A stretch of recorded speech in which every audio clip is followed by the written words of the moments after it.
चीजें बताना भूल गया था। उसे ध्यान से सुनो। विदुर के इतना कहते ही ध्रुव ध्यान से उसकी बातों को सुनने लगा। ये चमकीला पत्थर मार्कस के किसी योद्धा का लगता है। इस पत्थर में क्लास 2 टेक्निक छिपी है, जिसका नाम है वैक्यूम हैंड। हालांकि इसका लेवल जो है वो लो है। चमकीले पत्थर की यह खासियत सुनकर ध्रुव बहुत खुश हो गया।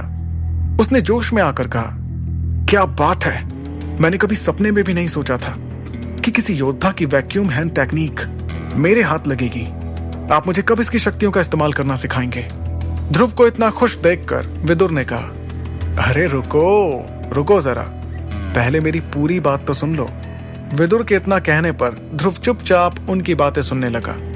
अपनी बात को आगे बढ़ाते हुए विदुर ने कहा, तुम इस वैक्यूम हैंड टेक्निक का इस्तेमाल तभी कर सकते हो जब तुम्हारी शक्ति का सितारा सामने वाले की शक्ति के सितारे से ज्यादा हो।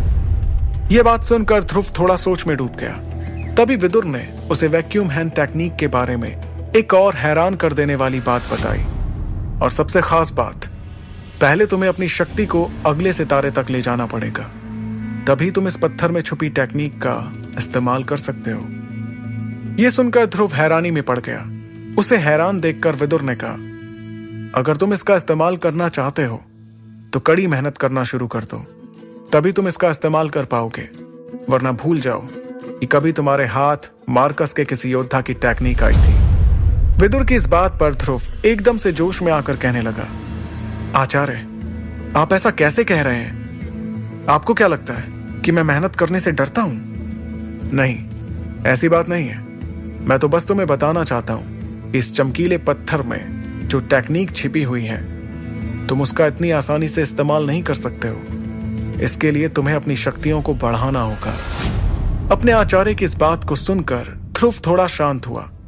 तब विदुर ने उसे एक अच्छी खबर देते हुए कहा, क्या तुम्हें अपने आप में कुछ बदलाव नजर आ रहे हैं? विदुर के ये सवाल पूछते ही ध्रुव को एहसास हुआ कि शायद कल की ट्रेनिंग के बाद वो अपनी शक्तियों में एक सितारा आगे बढ़ चुका था।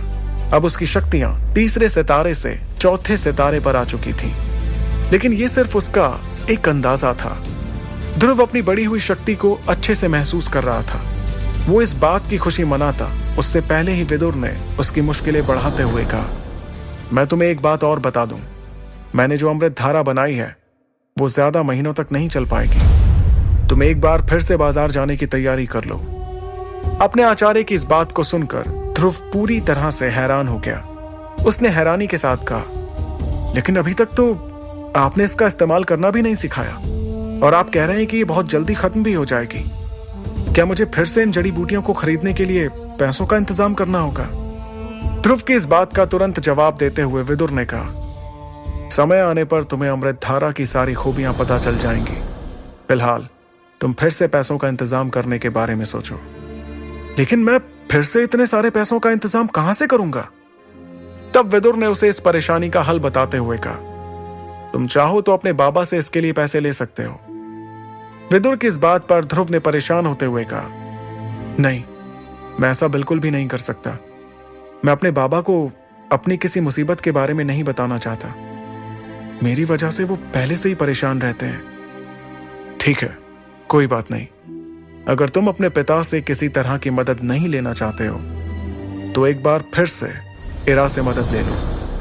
विदुर की इस बात पर ध्रुव ने चिढ़ते हुए कहा, आचार्य, आप ये कैसी बात कर रहे हैं? अभी तक मैंने इरा को पहले के 1000 सोने के सिक्के ही नहीं लौटाए हैं, और आप हैं कि एक बार फिर से उससे मदद लेने की बात कर रहे हैं। इस पर विदुर ने बेपरवाह होते हुए कहा, देखो, वो तुम्हें देखना है, लेकिन मैं तुम्हें एक बात साफ साफ बता देना चाहता हूं। तुम जो तीसरे सितारे से चौथे सितारे पर पहुंचे हो, ये इस अमृत धारा का ही करिश्मा है। जब तुम ट्रेनिंग के बाद बेहोश हो गए थे तो अमृत धारा के पानी में लेट कर ही तुम्हारा शरीर फिर से ठीक हुआ है। अमृत धारा की यह खासियत सुनकर ध्रुव पूरी तरह से हैरान रह गया था। उसके चेहरे पर खुशी की लहर दौड़ने लगी। वो अमृत धारा के बारे में कुछ पूछता उससे पहले ही विदुर ने कहा, फिलहाल तुम्हें इसके लिए ज्यादा खुश होने की जरूरत नहीं है। तुम बस इतना समझ लो कि अगर तुम्हें अपनी शक्तियों को अगले सितारे तक ले जाना है तो तुम्हें बाजार से उन चीजों को फिर से खरीदना पड़ेगा, और इसके लिए तुम्हें कई सोने के सिक्कों की जरूरत पड़ेगी। ये बात सुनकर ध्रुव ने थोड़ा परेशान होते हुए कहा, ठीक है, मुझे बार बार एक ही बात मत बताओ, मैं कोई ना कोई रास्ता जरूर निकाल लूंगा। इतना कहते हुए ध्रुव अपने कमरे से बाहर निकल गया और इस परेशानी के हल के बारे में सोचने लगा। दूसरी ओर विदुर फिर से ध्रुव की अंगूठी में जाकर बैठ गया। शौर्य महल से बाहर निकलते ही ध्रुव को शौर्य दल के ट्रेनिंग ग्राउंड से कुछ आवाजें आने लगी। उन आवाजों से उसे समझ आ गया कि वहां पर दो योद्धाओं के बीच प्रैक्टिस चल रही थी। ध्रुव ने बिना देर किए अपने कदमों को ट्रेनिंग ग्राउंड की ओर बढ़ा लिया। कुछ ही देर में वो ट्रेनिंग ग्राउंड के बड़े से दरवाजे पर पहुंच गया और अपनी आंखों के सामने का नजारा देखकर उसने कहा, ओहो, तो ये बात है, आज इरा सनी को मजा चखा रही है। ट्रेनिंग ग्राउंड मेसोडोरिया शहर के लोगों से खचाखच भरा हुआ था। इस वक्त सनी और इरा के बीच तगड़ा मुकाबला चल रहा था। सनी ध्रुव का बहुत दूर का भाई था। सनी और ध्रुव में ज्यादा बनती भी नहीं थी। सभी लोग तालियां बजाकर सनी और इरा का हौसला बढ़ा रहे थे। वो दोनों हवा में उड़ते हुए एक दूसरे के वार पर पलटवार कर रहे थे। इसी बीच सनी ने इरा के मुंह पर मुक्के से जोरदार वार किया, लेकिन इरा ने अपने चेहरे को बचाते हुए सीधे सनी के पैर पर पलटवार किया। इस वार से सनी जमीन पर जा गिरा और उसके मुंह पर धूल का गुबार नजर आने लगा। तब इरा ने उससे कहा, क्यों, कैसी रही? जमीन पर पड़े सनी से इतना कहते हुए जैसे ही इरा ने सामने देखा तो उसे ध्रुव नजर आया। वो ध्रुव के पास पहुंच गई और उसे गले लगाने लगी। ध्रुव के शरीर को देखकर उसे बहुत ही जल्द इस बात का अंदाजा हो गया कि उसके शरीर में जो बदलाव नजर आ रहे हैं वो शक्ति के चौथे सितारे के हैं। तब इरा ने मुस्कुराते हुए ध्रुव से कहा, ध्रुव, तुमने मुझे बताया भी नहीं कि तुमने ट्रेनिंग लेना शुरू कर दिया है। इरा के इतना कहते ही ध्रुव ने अपने आप को देखना शुरू किया।